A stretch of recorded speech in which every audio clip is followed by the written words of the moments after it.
This video is brought to you by GoED, where we believe that education is a right. For more information, please be sure to check out the description down below. Okay, the next question is, I have too many or too few words. What can I do? If you've done the exercises that I told you about, you shouldn't have too few words. You're just not gonna. Too many words is the real problem. So here's a couple ways that I dealt with that. Try cutting out different parts. This is gonna help you realize what the truly important parts were. Duplicate, like I said, and cut min hina, you're sculpting. So get rid of extra clay, and then if you don't like it, slap the clay back on and try again. Focus on the theme. So try and get rid of anything that doesn't inherently convey the theme that you're talking about. For example, Hina, my theme was self-expression and being really upset that I couldn't self-express.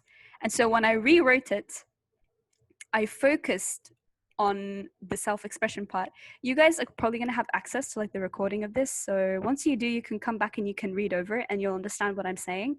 But yeah, when I wanted to cut this paragraph down into half, this is almost half of it, I wanted to focus specifically on the pain of having been silent for so long, and then the happiness of finally being able to speak up again. Take a long point and try and craft it into a trailer scene that depicts it. I know I've said the word trailer and movie so many times, but you guys have no idea how helpful this is. When you think of everything visually, that changes everything. Use productive words that pack a more descriptive and visual meaning. Rather than just empty words, try and pick specific words that carry very specific meanings, because that's why words exist. And be visual. The way that people look communicates a lot. Here, I was trying to explain how I felt really yucky or disgusting that people didn't like the way that I spoke when I moved back to Saudi. But it was taking up too much space. And so what did I do? I focused أول شيء على the theme. I got rid of stuff and I added more stuff to center it onto the theme, but it was still too long. And so I turned it into a scene. I painted a picture of a 9-year-old girl who was trying to share her biscuit Mary with her friends at school, and she was giving them these beaming smiles.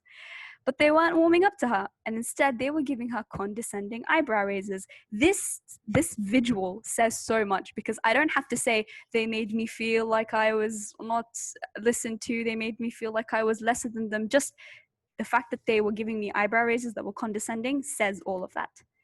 And the ridicule reducing me into a stuttering, mortified surrender. And I took refuge under my desk. You can see how much shorter this is than that. Trial and error is also something that you're going to have to do a lot. This is why we never delete, because different versions of your edited paragraph are going to work for different reasons. And mostly, your final version is going to be a mixture of all those three. Time is your most valuable resource. You're going to have to, or I personally wish that I had started much, much, much earlier, because now that I was reading over my essay, I realized, bro, I had so much cool stuff in my original draft that I had to get rid of because I didn't have time to decide, or I didn't have time to find a way to include everything. If I had worked on it longer, if I had given myself more time, then I might have been able to save more of the cool stuff that I'd written at first and not have I wouldn't have had to need to get rid of it. Was that grammatically? I don't know. Anyway, yeah. This is the same one that I put in the previous slide. This is an extra, condensed version of it that I read in my old document, and I didn't use it in my this is from my actual essay, and I didn't use this for a reason, because yes, it was short and that would be good for the word count, but it was too skinny. It didn't have enough of the values in it. Yeah, I'd stripped away this image, and I like this image. This image triggers emotion within you. This does a less good job of that. So yeah, these are the tips that I gave you before. One last tip is set yourself mini word limits. Divide your long rant into chunks according to the topic, according to what particular stage of the theme this part is at, and focus on trimming those. This is what my essay looked like most of the time while I was editing it. I knew that this entire thing was related, and so this entire thing had to be as big as this green thing. And it's only fair. Like every stage of my essay should be around the same length. So what I'd do is that I'd highlight them like this. Yes, the colors used to give me a headache, but it was worth it. And I'd work on getting this down to just 100 words. Like that, I gave myself that goal. And that made me make a lot of sacrifices because I had to get rid of a lot of things, as you can imagine, but it was worth it because that way I didn't have to sacrifice stuff from other parts. My writing sounds so bland. How do I fix it? Exploit the collective knowledge of human beings in similes and metaphors. Similes, I've seen so many people use similes and metaphors like very emptily, like just because they've heard it or because it's a pretty simile or metaphor. But a figure of speech is pointless if it doesn't help you cut down on your words, in my opinion, especially in this essay. And so as you can see, I was trying to explain how cool it was that I could finally like get excited about Percy Jackson with someone else after having been hiding under the desk for so long. And so rather than writing like a whole line about that, I said that it almost felt like a defibrillator. And we all know what a defibrillator is, or we should, ideally.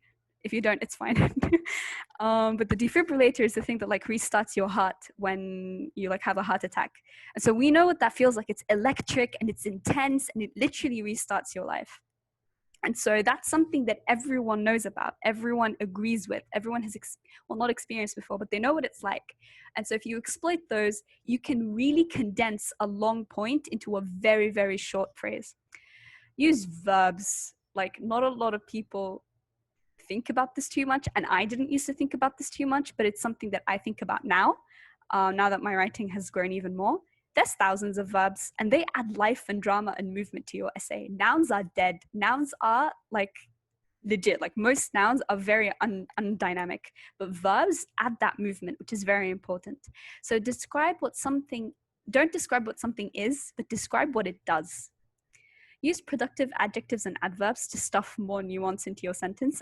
Use wisely. I put that point because I used to overuse this. Like I naturally put loads of adjectives and adverbs in my sentences, but having more is better than not having enough because when you have more, you can cut down, right?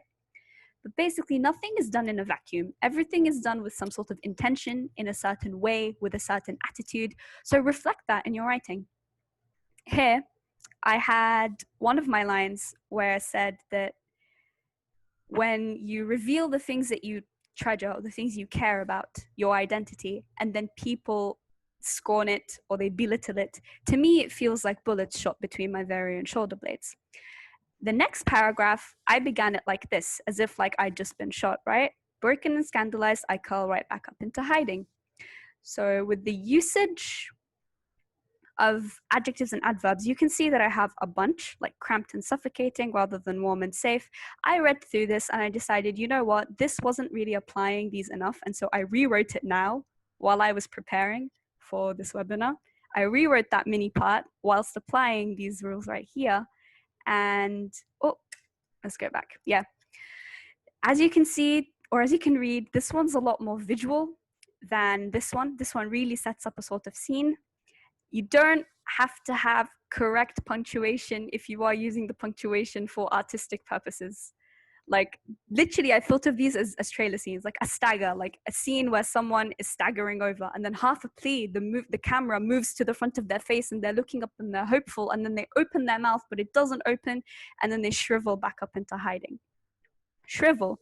I used that verb rather than this long ass thing over here, because to shrivel inherently means to like become smaller and more compact, but in a sort of dying kind of way. So yeah, I think that this one is an improved version of this one while applying these tips. So you guys can take a look at that later, see how I applied them. Rawness can be beautiful to read. That's an easy way to also improve bland writing, because well-used simplicity is going to make you sound sincere and down to earth. Badly used complexity makes you sound pompous and annoying and cringe. Example, back there, I could have said that the taste makes me want to weep or lament. Like that's a fancy word, but that just sounds silly. It takes away from the sincerity of the whole situation. To cry is a very simple term and it means a lot. Wait, I scripted the next point. Okay. If you aren't used to it, then expose yourself to good visual writing. In my opinion, books are a bad example for this. for this particular purpose because they have the liberty of a very large word count. Like when you're writing a book, you don't have to worry about keeping things short. Everything I personally learned about good visual writing came from fan fiction. So for those of you who don't know what fan fiction is, original content such as a book or an anime or a movie, if people like the characters so much to the point that they are willing to make their own content featuring that character, it's called fan fiction. So usually people will take the characters from a movie or the characters from a book or the characters from an anime, and then they'll write stories about them. These one-shots are very, very short ones. They're not 650 words, but like they're way shorter than books. And they have the same purposes as an essay does, kind of, because they focus on the character and you have to focus on your character. And so reading those is what gave me most of what I know. Not Wattpad though. Wattpad is really bad quality. If you guys are going to be like using this tip, then AO3, a website called Archive of Our Own, has pretty good material. You can search according to like movies and books, so you can find if there's something that interests you. But reading books in general, like stories, that can also help. So not to say that they're bad, but like what worked for me was fan fiction. Common App essay versus supplemental essays. I'm going to start rushing a bit because there's supposed to be a Q&A at the end of this, and I want to give you guys like the space and the time to ask your questions. The Common App essay should be purely about you and your values. You don't think about La University, La anyone. I mean, the admissions officer, you probably should think about them. But in the end, the fundamental core of it is about you and your values, which is why we did that entire self-discovery exercise in the first place. But the best supplementary essays, which are the extra essays that you submit to each university in particular, each one is going to ask you for a different one, should be an intersection of you and the university. Where do your morals and the university's morals overlap? Where does your world and the uni's world collide? Look at their website, research them, find out the kind of stuff that they care about, that the people on their campus cares about, and go back to that long rant that you wrote with everything that means something to you and find those overlaps. They have to make it, those supplementary essays have to make it sound like you're already a part of that uni. They have to make you sound like you belong there. Take that approach with your top 3 schools. I don't think this is worth doing like every single school that you're applying to, but it will matter very, very greatly for your dream school and like the other top 2 as well. Like it's going to be obvious, someone who thought about their uni while typing and someone who didn't. How much time should I spend on writing? When and where do I stop? Spread everything out. Start now. It's June. I know it's in December, the applications. Start now. Keep writing and rewording and restructuring and cutting down and fleshing out until your brain feels like gunk. Like sit down literally for 3 full hours and just work on doing this over and over and over and as much as you can until you physically cannot anymore. And then take a couple of days to cleanse and detox. Keep a note open on your phone, the advice I gave you before, in case you have any random ideas on your little mini break. And then return either if you have some sort of eureka moment and you come up with a really cool idea and you want to start working, yalla, open it and start working. But if you don't, wait 4 days. Don't wait longer than that. After 4 days, come back and sit down again and start working on this all over again, Tani. Do this so that you're not forcing yourself to produce the finished version now or produce the finished version under a time limit. This was the number one thing that I wished I could change, that I wished I could have started earlier. So you can look at your work again from a fresh perspective after you return. Change the font if you want to, change the place that you're working on it, change things up so that you can look at it from a new pair of eyes. Is there such thing as too much editing? If you're not happy with your writing, no, there isn't. I would edit the same paragraph over and over and over again, but there is such thing as too much editing in one sitting. So like if you've been staring at the same exact small paragraph for more than 2 hours with no progress, then either put everything away and just take your 4-day break or move to a different paragraph. Like sometimes to be able to do it, you have to come back to it after having rested for a while so you can think about it with a clear head. Am I allowed to lie? Fun fact, a lot of the details in my essay were lies. So yes, you are allowed to, as long as you maintain the lies and truth balance. And what's that like?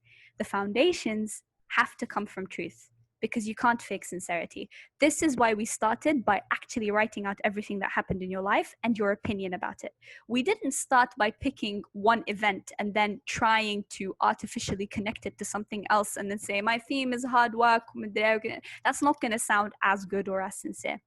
The supplementary details, like the little things, those can be pretty little half-lives for decoration. Yani, as long as they further the foundations, you'll be okay. Like one of the quotes in my essay, I said that I said it, but it wasn't me who said it. It was my brother. But it sounded exactly like something that I would have said when I was little. He said it when he was little too. And so I added it there because it helped with the foundation, with the values that I was talking about. What should your essay accomplish? The admissions officer should be able to read your essay like it's a trailer of movie scene snapshots from your life with a voiceover in the background. So they should be able to see scenes in front of them while they're reading and hear your voice on the backdrop of the scenes. That voiceover has to be the little voice in your head, not someone else's voice. It has to be your opinions on the way you see the world, what you think, what you say to yourself, what you say to other people. Everyone has a different one. No one has the same little voice in their head. And that's what's going to make your essay memorable and unique. The things that you do in your life don't have to necessarily be unique, but as long as you use your voice, the one in your head, then you'll be fine. The admissions officer should be able to know the voice in your head so well that they can guess your opinion on a good number of topics. Like they should understand what you care about, which is why I think we should focus on one or two values so that you can really go into them, really go into how they make you feel, what you feel about them, how they resonate with your life. They should want to have lunch with you. Like you don't want to come off as dislikable in your essay. So yes, you can talk about having not so nice thoughts. You can write about some pretty mean thoughts that you've had about the world, as long as there's character growth, because there has to be an arc, right? Like a movie isn't a good movie if it starts off with the character being like an awful person and they end up as being an awful person too. Like there should be some sort of change. Either they became more awful, which you don't really want, or they could have become better or different in some sort of way.